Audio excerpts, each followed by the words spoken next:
In 1971, Uganda, a young nation in East Africa, was thrust into a new chapter of history. Hailed first as a liberator and later feared as one of the most brutal dictators of the 20th century. His name was Idi Amin.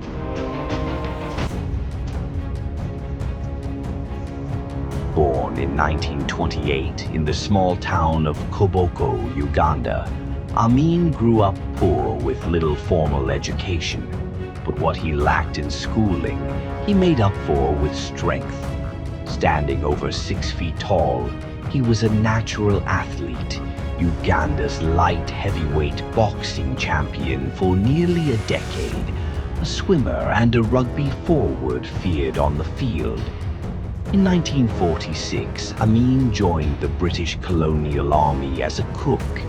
He was transferred to Kenya for infantry service as a private in 1947 and served in the 21st KR Infantry Battalion in Gilgil, Kenya Colony, until 1949. He was promoted to corporal the same year, then to sergeant in 1953.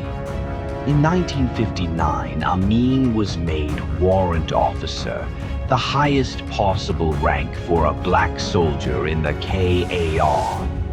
Amin returned to Uganda the same year and received a short service commission as a lieutenant, becoming one of the first 2 Ugandans to become commissioned officers. By independence in 1962, he was already a rising star, serving in brutal campaigns against Somali rebels and the Mau Mau in Kenya. In 1963, Amin was promoted from captain to major. He was appointed deputy commander of the army in 1964, and the following year to commander of the army. In 1970, he was promoted to commander of all the armed forces, but a bitter rivalry with President Milton Obote pushed him to act. In January 1971, fearing arrest by President Milton Obote for misusing army funds, Amin seized power in a military coup while Obote was attending that year's Commonwealth Summit meeting in Singapore. I will well and truly exercise the functions of the head of government of the Republic of Uganda, so help me God. A broadcast on Radio Uganda accused Obote's government of corruption and preferential treatment. The members of the Uganda Army and the Air Force decided to take over from the civilian rule because of the last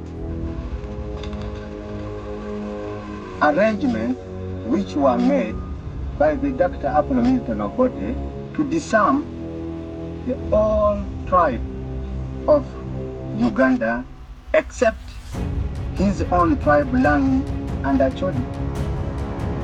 And also that is the point which brought all this problem. At first, he was hailed as a hero. He promised justice, dignity, and an end to corruption. Hope filled the air.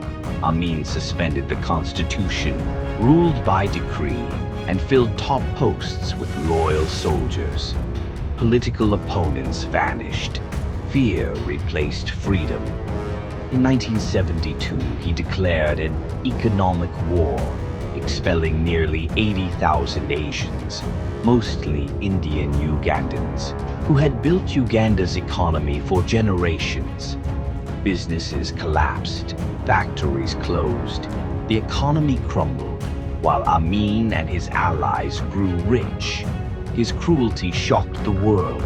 He praised Hitler, referred to Asians as brown Jews, and presided over the murders of an estimated 100,000 to 500,000 Ugandans. The world knew him by one chilling name, the Butcher of Uganda. Still, Amin craved the spotlight. He gave himself absurd titles like Lord of all the beasts of the earth, and fishes of the sea, and Conqueror of the British Empire. Once backed by Israel and the West, he later aligned with Gaddafi, Mobutu, and the Soviet Union. In 1976, the world was stunned when Palestinian hijackers landed a plane in Entebbe, Uganda.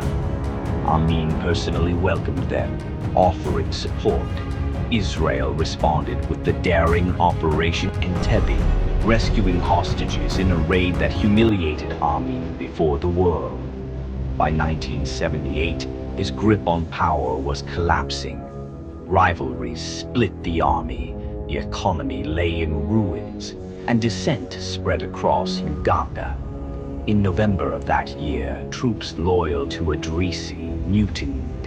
Amin sent troops against the mutineers, some of whom had fled across the Tanzanian border. Fighting consequently broke out along that border, and the Uganda army invaded Tanzanian territory under unclear circumstances. Julius Nyerere struck back. Joined by Ugandan exiles, Tanzanian forces swept into Kampala in April 1979.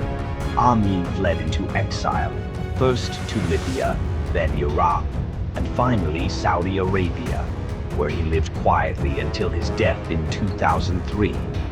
Idi Amin had risen as a soldier, seized power as a liberator, and fallen as a tyrant. He left behind a legacy of bloodshed, broken lives, and a nation struggling to heal. His story remains a warning of how absolute power without principle can turn a man into a monster.